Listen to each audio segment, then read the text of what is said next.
بسم اللہ الرحمن الرحیم۔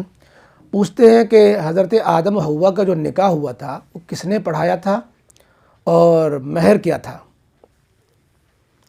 جواب یہ ہے کہ حضرت آدم علیہ السلام کے بارے میں یہ معلوم کرنا کہ کیسے ہوا، کس نے پڑھایا، مہر کیا تھا یہ تو غیر ضروری بحثیں ہیں، ضروریات دین میں سے تو ہے نہیں، اور نہ ہی ہم اس کے جاننے کے مکلف ہیں کہ اللہ تعالیٰ کیا پوچھا جائے بھائی تم نے یہ تحقیق کری تھی کہ نہیں کری تھی، کیا جواب ہے اس کا، تمہیں اس کی نالج ہے کہ نہیں ہے۔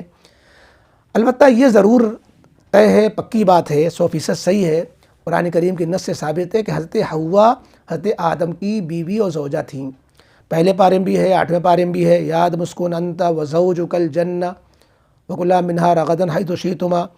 تو بہرحال آدم علیہ السلام کی بیوی تھی حضرت حوا، اور اللہ تعالیٰ نے حوا کو آدم علیہ السلام کی ہی تخلیق، آدم علیہ السلام کے لیے ہی پیدا فرمایا تھا، اور آدم علیہ السلام سے ہی پیدا فرمایا تھا۔ بعض روایتوں سے معلوم ہوتا ہے کہ حضرت آدم کی بائی پسلی سے حضرت حوا پیدا ہو گئی تھی۔ یہ اللہ کی قدرت کا کرشمہ تھا، جسے آج کل آپریشن کر دیتے ہیں سن کر کے، اور اس سے کوئی چیز نکال لیتے ہیں۔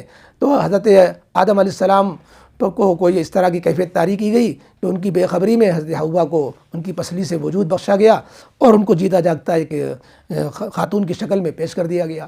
اب رہ گئی بات کہ نکاح کیسے ہوا، نکاح کس نے پڑھایا، مہر کیا تھا۔ تو اس وقت کوئی شریعت تو تھی نہیں، نہ نکاح کے طور طریقے تھے، پہلا انسان تھا، پہلی خاتون تھی، پہلا آدمی تھا، پہلا مرد تھا، تو اللہ رب العزت کے حکم سے ہی حضرت حوا کو ان کی بیوی قرار دے دیا گیا۔ اس کے لیے باضابطہ کوئی نکاح کی محفل سجی ہو یا کوئی نکاح کے لیے ایجاب و قبول کی نوبت آئی ہو، یہ کتابوں میں کہیں نہیں ملتا، بلکہ ایک نظیر ملتی ہے کہ اللہ رب العزت اپنے امر تزویج یعنی نکاح و زوجیت کے حکم سے اللہ رب العزت رشتہ قائم فرما دیں۔ نبی کریم علیہ السلام کی ایک بیوی ہے حضرت زینب بنت جہش، ام المومنین حضرت زینب بنت جہش رضی اللہ تعالیٰ عنہ کا نکاح بھی اللہ نے آسمان سے میں کر دیا، اور وہی نازل فرمائی کہ ہم نے زینب کو تمہاری نکاح میں دے دیا۔ تو یہ دیکھیے، نکاح میں دے دیا اللہ کے حکم سے، دنیا میں پھر نکاح نہیں ہوا۔ تو ممکن ہے ایسی کوئی شکل پیش آئی ہو کہ اللہ تعالیٰ نے آدم سے فرمایا، آئے آدم ہم نے حوا کو تمہاری زوجیت میں دیا تاکہ تم انس حاصل کرو اور اپنی خواہش پوری کرو، اور تاکہ دنیا میں انسانیت کی آبادی کے لیے انسان کی جو ہے تخلیق وجود میں آئے، انسان پیدا ہوں۔ تو بہرحال اللہ کے حکم سے وہ بیوی ہو گئی۔